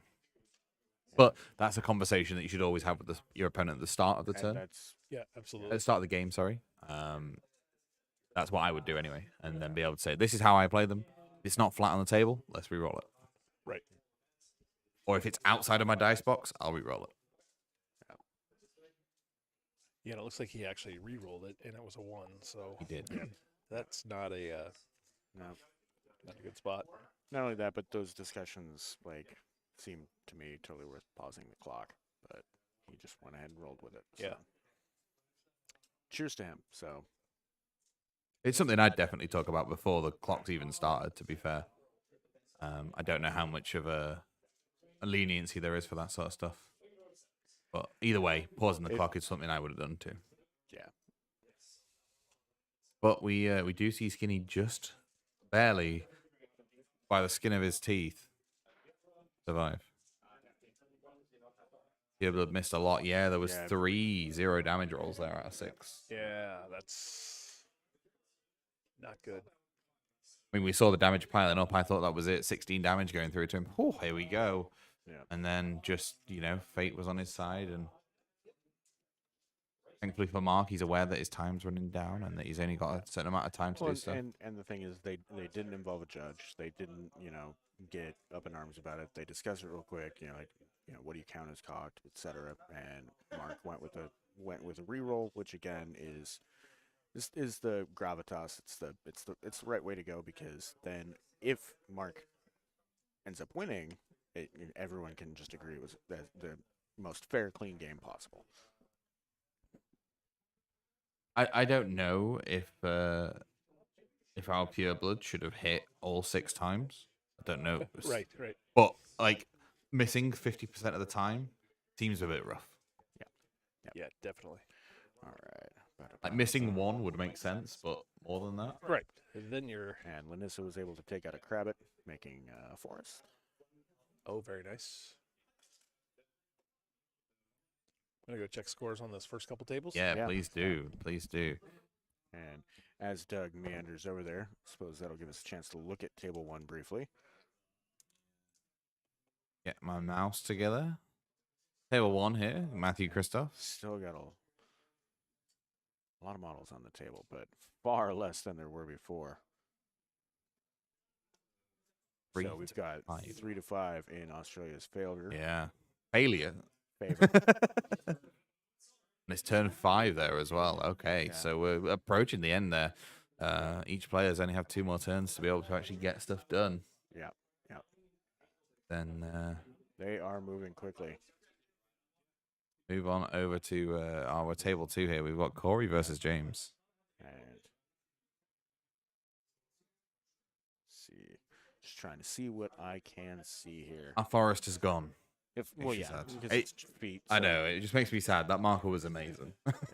That's pretty damn good. So we'll have just a moment, and then Doug will be able to tell us what the control points are at, if any. So I believe when I last looked, it was 1 and 1. Or It certainly was. I think we counted up to 4 and 2 afterwards, because of the way the woods were on those flags. oh yeah, and we can actually see right here we've got either 4 and 1 or 3 and 1 there.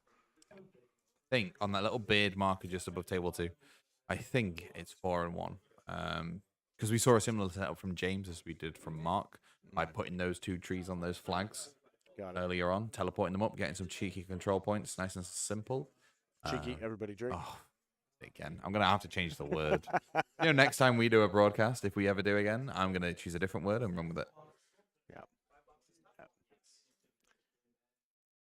And But yeah, I think it's 4 and 1 there on that table 2. Yep. And moving on over to table 3, is there any particular marker that would help us? Seems a bit fuzzy on that camera. I'm sorry, guys. no, but Doug should be rejoining us shortly and should be able to give some insights there. Well, whilst we wait for insight on table 3, let's have a look at table 4, because we Absolutely. do know what's going on here. We've got 4 points here for Charles and 3 for Aaron trailing. I am looking at the spread of miniatures around this table and where things are contest matchup. Oh. It's difficult for me to not watch this one because I have this sense that this one is going to come right down to it. Sorry about the slight delay there, chat. The internet just dropped for a second. But we should be good to go. Yep, there we are. I've got a nice green box. That means we're good. Yeah. Green means go. Okay, we've got a rough idea of where the matchups are at in terms of this. We've obviously not got anything solidified yet. Are you do you feel that one team might have the edge over another? Right now, it looks like it's pretty evenly paired. There's a couple places where the control points seem to be very slightly in Australia's favor, Yep. but with the amount of time left on the clocks being in around the 10 to 15 minute mark, Yep. there is still a lot left to play. Yep. And there are a number of games that are way too close to call. Especially, like this one we're looking at here. Yeah, they're definitely going to come down to time, I think, almost So on he's gonna the go ahead and take care of his shifting that he gets to do. Cheeky Nemo shift. And whilst we've been Everybody away, drink. damn it, whilst we've been away, we've seen that Wormwood has cast Warpath. Yep. And at the end of the turn, Wormwood scores 2 points, Yep. one for the flag at the top and one for his zone. Yep. Taking into 5-2. So very good use of that turn. He did eat into his time a good chunk, but Peter has a lot of decisions to make, and he's got a lot of work that he's got to do in order to get those points contested or get them cleared off if he can. Yeah. I was going to say he's going to have to stop him scoring 2 points in at the end of his turn now. Yeah. So your priorities shift a little bit from where you originally were. Yeah, but he's got to make the right decisions so he doesn't leave himself completely exposed. Yep. And make those decisions really easy for Marc-Andre on his next turn. Yep.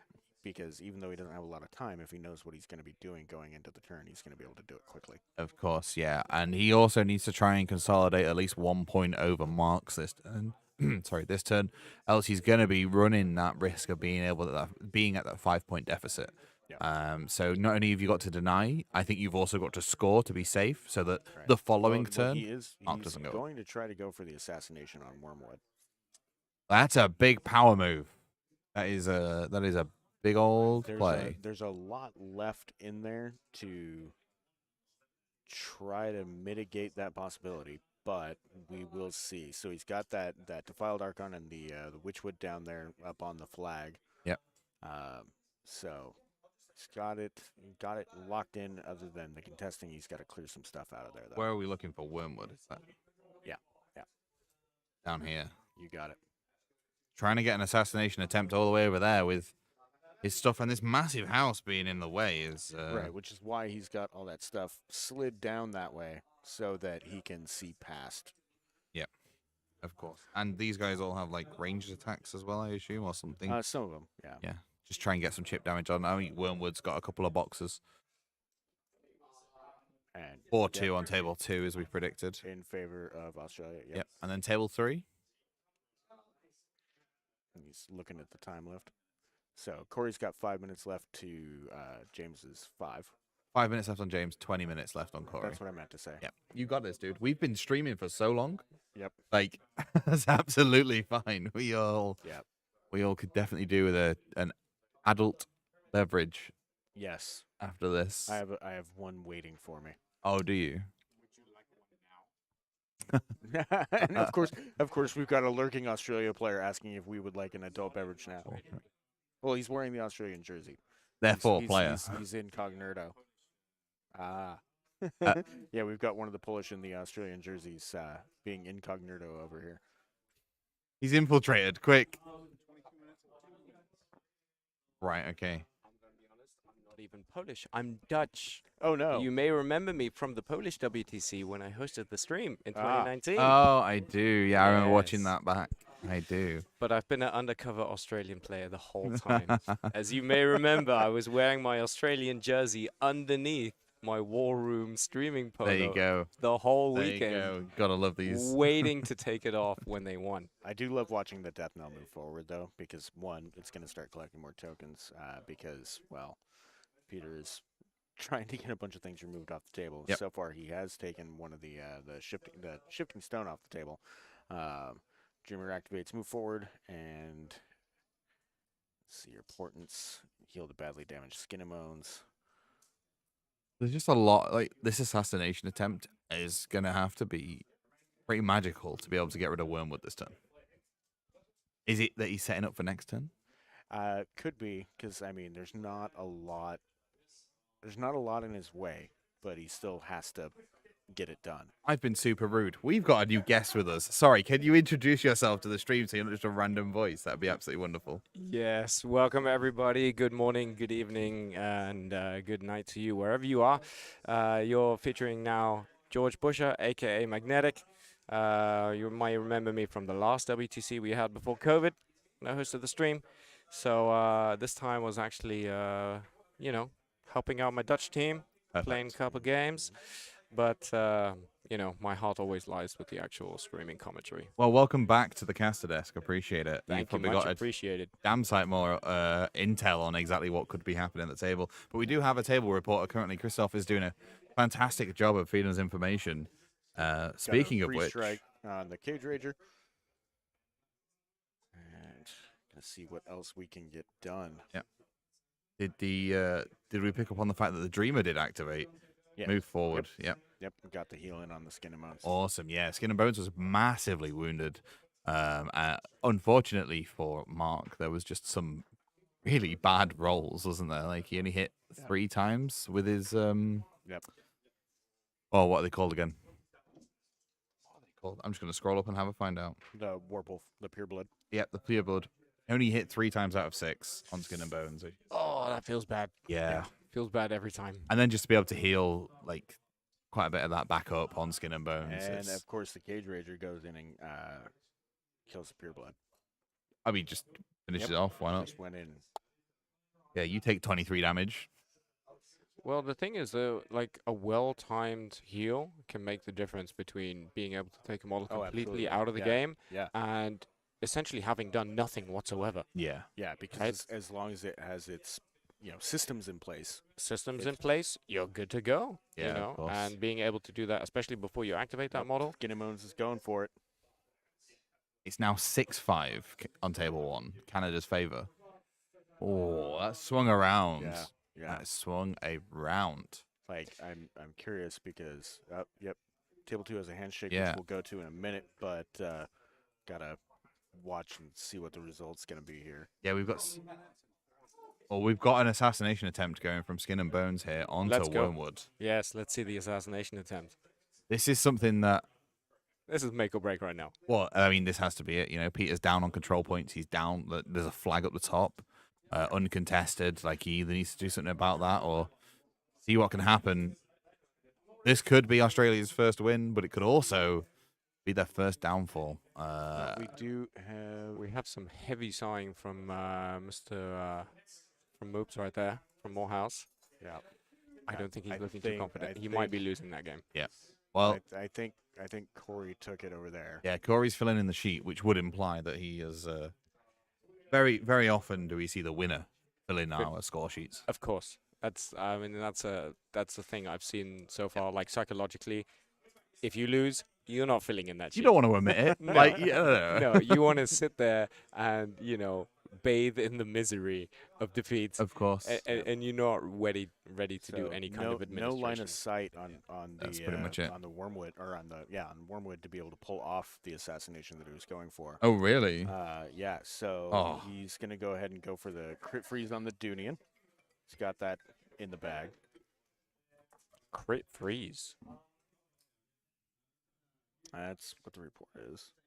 I guess what we'll do is we'll just play for the next turn assassination, right? Like, I mean, Well, that's the thing is you don't always have to fully commit to an assassination. Well, can- apparently the you can space Grimkin it out. player fears the crit freeze of the Dunian. oh right, okay, I see what you're saying. So he's What in table 2? Yep. Oh. Wow. Okay, that so was repeat that for the folks at home. yeah. So Australia wins on table 2 with Okay. control points. Not the Really? result that. That's the first time I've seen somebody not win the game and then start filling in the form. I've never seen body language where the winner looks dejected. I know that must have been a hard, close match there. Wow. But you Might know, just be exhaustion at that point. I mean, we have played 6 rounds over the past 2 days. Yeah, it's like, brutal. and these aren't just like, particularly for the 2 teams that we've got here, they're not light rounds. They're heavy competitive rounds. They're going Oh, against yeah. really strong teams. I As mean, soon as you get to round 2, it's like all like 3-2s. Yep. Yep. Full all the way. 3 minutes left on the clock for both players Yep. combined. for like 4 out of 5 matches, and it just takes such a heavy toll on you. Oh yeah, I mean, I feel rude saying this, but I'm pretty sure me, John, and Doug are also flagging a little bit, but we're trying to keep it as upbeat and as informational as possible for you guys at home. But we've also been we commentated the Ashes on the Friday, Yeah, and then these 6 games today as well. it's a grueling schedule. Yesterday. Yeah, It's- so Absolutely. looks like crazy. James was able to take the victory over Corey. Yep. And we've got 8-6 in favor of Canada on table 1. Is that a But- win for Chris? Nope, No, not yet. That's a loss Not for yet. Chris. But if anyone's going to be able to pull that around and come up with a bullshit assassination out of nowhere, it's going to be Chris Davies. That's the sort of thing we see. That's the sort. So 1-0 up currently for Australia in this particular match. Wow, they are. Wild Archon kills Slaughterhouser, jumps and shoots Wormwood, but the Dunia is used. So gonna keep the Wormwood from taking that hit, and Yep. the Cage Rager is killing. Since I'm not sure who he means there. Cassius. Cassius. Yes. Yeah. Mm. Cool. Yeah, so Cassius, the Oath Keeper, who basically gets to sit there and hang out with the Wormwood. The rest of them. Yeah. Did you know that Australia have only dropped 1 game over this tournament? Only 1 lost. Yeah. Yeah, their preparation has been incredible. Mind blowing. To be fair, also, I mean, the Canadian preparation standard is intense. Yeah. So they aim for 300 games a year Mm-hmm. I'm sorry. per What? player. That's like 1 a day. Yep. At least. Gonna heal 9 boxes. Approximately, yes. That is their training goal when they prepare for the WTC, Crazy. which at the end of the day Oh, he's- translates Pete's into. getting in there. Oh, here we go. Oh, hello. Getting very close. Yeah. You Can't quite see which of his units that is. think we're going to get some update from the tabletop shortly, but it's a bit of a bold move, isn't it? Getting in there I mean, it's now or never, really. Yeah. You've got a combined 12 minutes on the clock, just He's got under. 6 minutes himself. Yeah, when you start getting down to this much clock, you really have to wonder, like, am I going to make an attack? Is it actually going to help me win? Or is it just going to cost me a whole bunch of time? Yeah. Well, we were saying, the moment it goes down past that 10-minute mark, that timer seems to speed up. There's some weird sort of like physics and timey-wimey stuff going on. Also, there are some people who can get a lot of stuff done in just a few minutes. Oh yeah. Yeah. It's like I was saying earlier. It's especially those players that can determine exactly what they're going to do on their opponent's turn. Yeah, being Right. able to not waste, 5 or 10 seconds on an attack that isn't going to get Yep. you anywhere in the long run can actually add up to quite a lot. The tree kills a slaughterhouse. Oh, which tree? The Witchwood Witchwood, that's the one. up Yeah. here. Yep. Yep, in the middle at the top. Actually, I can just draw on the screen. Yep. Up here. All right, and it looks like we are back to Mark. Yep, that's the end of the Grimkin turn. Looking like points there for Mark as well will be coming in pretty strong. 3 control points to Peter.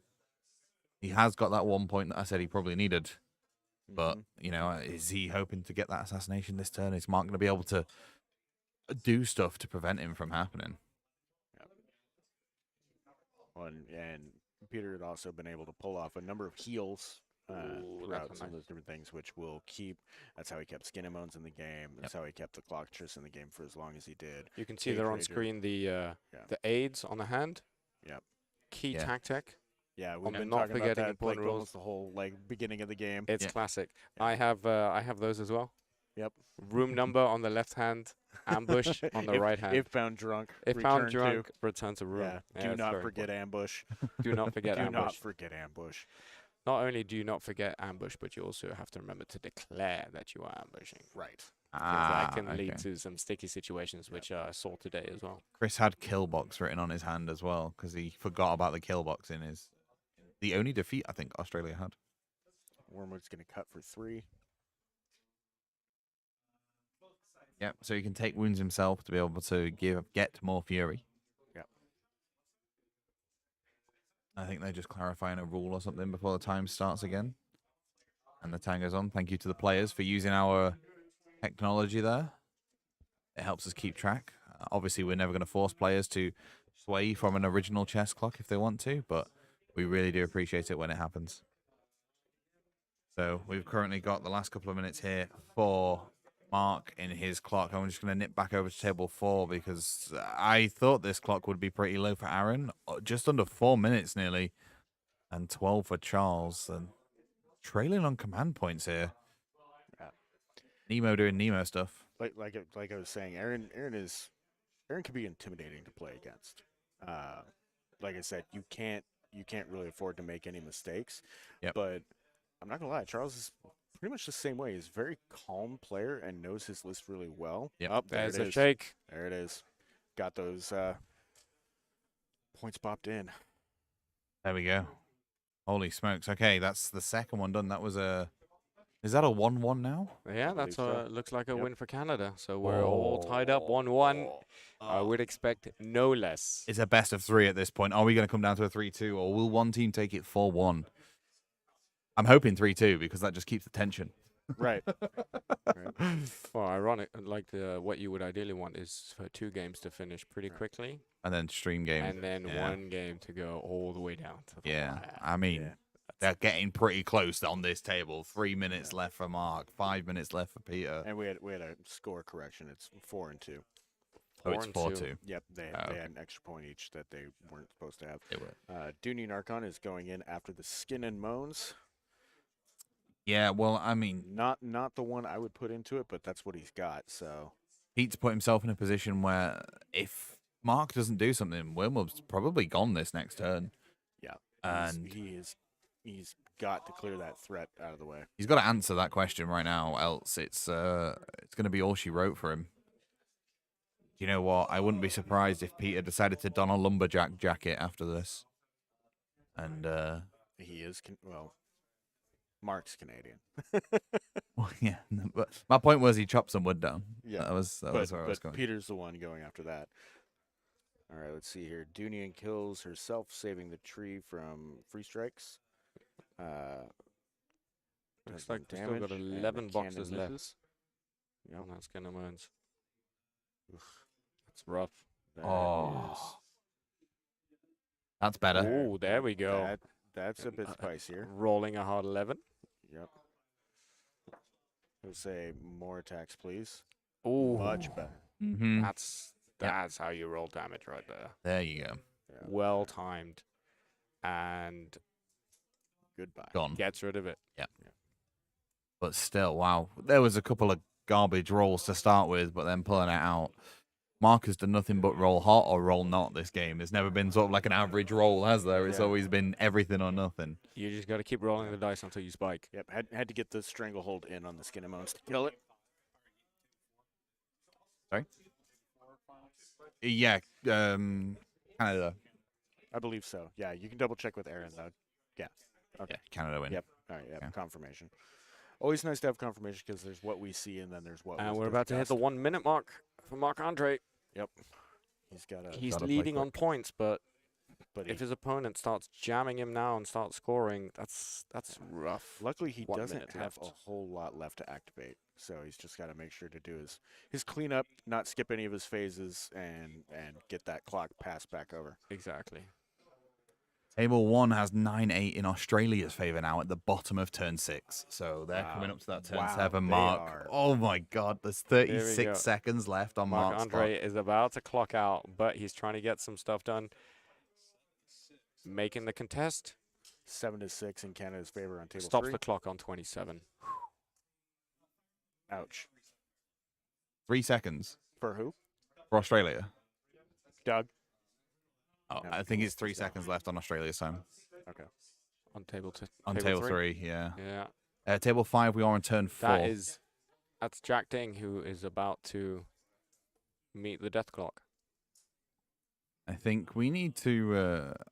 I don't know if It I. can't be because he's doing plenty of measurement. he is, movement. Yeah.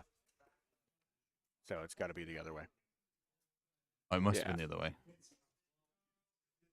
Primal attacks Defiled Archon. I mean, if I was Pete, I'd just be trying to get as close to Wormwood as possible and then be like, right, Mark, your turn, go. Well, And Kruger was able to Yeah. take out the Gremlin Swarm with his lightning storms. Yep. Yep. I'd be putting as much pressure towards Mark if I was Peter as possible. This is contention for the World Championships. We are 1-1. Nail biter. Oh, this is close, gentlemen. This is close. There's a pause to. I mean, this is the phase of the game where you can legitimately cause a lot of trouble just by running something into a threatening position and Yep. then making them take 15, 20, 25 seconds To deal with it. to deal with it. Yeah. Yeah, To yeah. just get the dice rolls in. Yeah. Yeah. Even if they're gonna like knock it down, that time is more valuable than the model at that point. Yeah, of course. We're just getting some information. Christoph is communicating with the players so we can get the best information we can from there to us. And table 1 is, as we said, it was at the bottom of turn 6 with a point lead for Clean up, Chris. up comes back to Marc Andre. He's got to go fast. 20 seconds. Are we going to get a clock out? He is rolling dice. Wolf is moving on Amelie and taking a free strike, doing 14 and 13 damage from 2 free strikes. 8. Here we go. That's 6, it. 5. He gets 5, one last action, 4. and then he needs to shift, or he. Oh, Wow. 1 Jeez. left on the clock. that was close. there it is. And we There. have the shake. Yeah.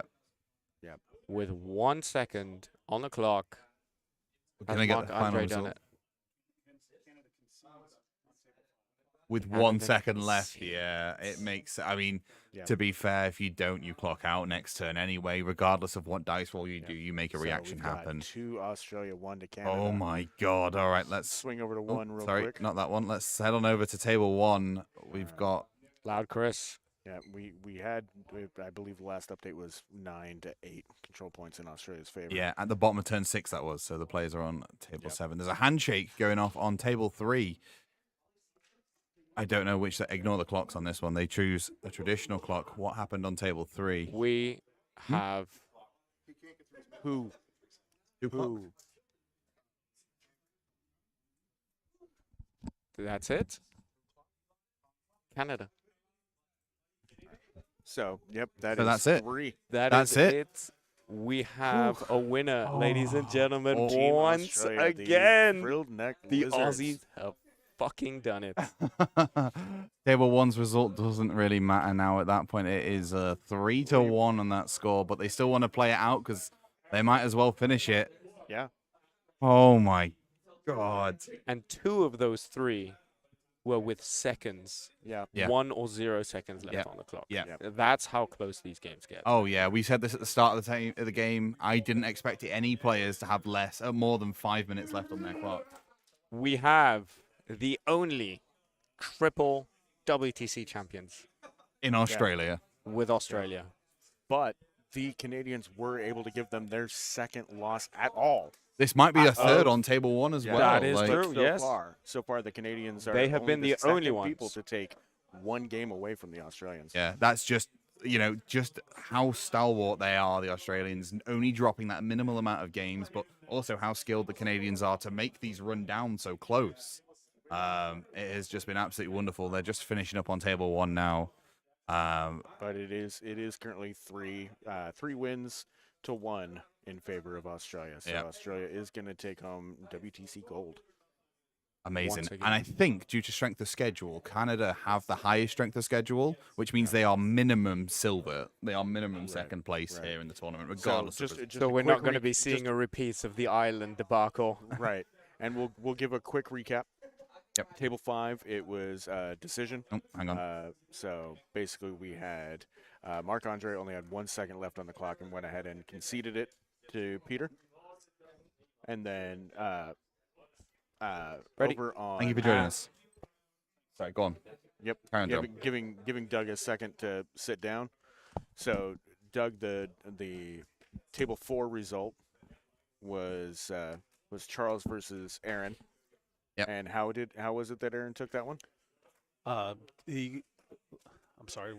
Charles versus Aaron was I believe he That'd I be a have to caster assume kill. a caster kill. I can't remember what it was. Yeah, that'd have to be an You wanna ask assassination. Charles real quick, or ask someone over there that knows? I was so we going can around to get- each game. So, you know what it was? It was so Gorton attempted an assassination and or not Gorton. There was an attempted assassination on Gorton, and left Gorton. He made a tough roll and stood back up, and that was it. So basically, at that point, Australia so conceded scenario. that game. Yeah. Yeah, he conceded after he failed the assassination run on Gorton. Okay. So So- Charles took that one. Yes, so Charles Okay. took that one. So moving on to table 3, we had a clock out on Canada's side, Correct. Yep. right? And So then- that had us at 2-1, Then on And table then- 2. and then Table James 2. was able to take that one. Yeah, table 2, Corey lost on points. Yep. Yep. And table 5, Yeah, we Marc Andre was Yep. basically going to clock himself at that. yeah. and So conceded the game. just looking to finish up McWaters. Right. McWaters Chris. and Loud Chris.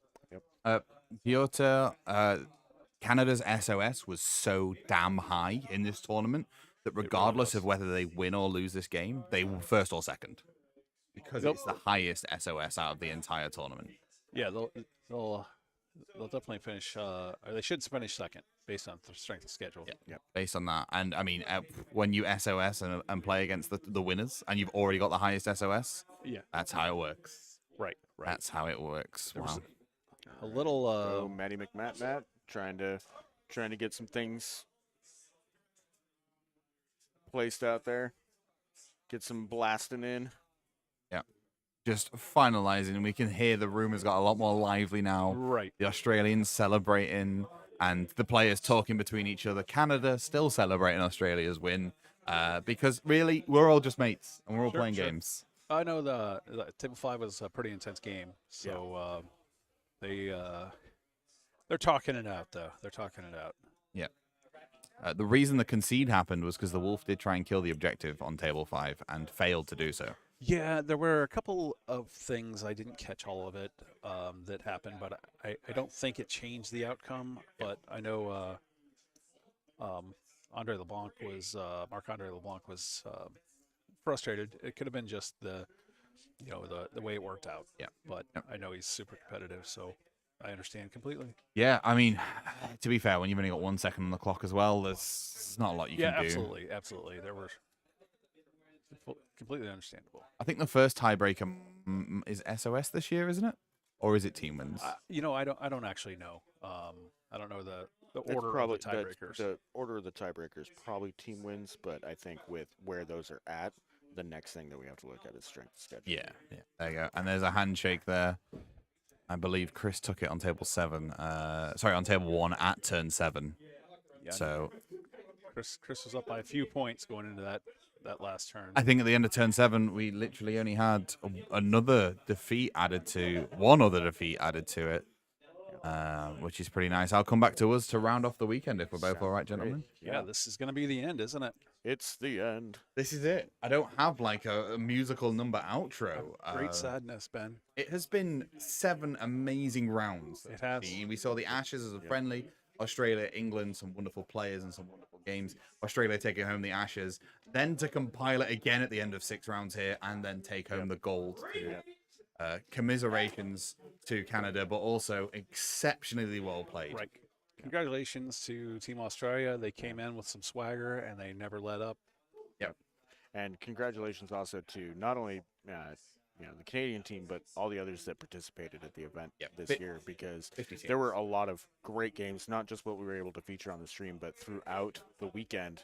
Yep. In addition, like I've been beating on the whole weekend, the amount of camaraderie and sportsmanship Across has it all. been Yep. just fantastic to watch, and it's part of Absolutely. the reason that it is such a privilege to be here.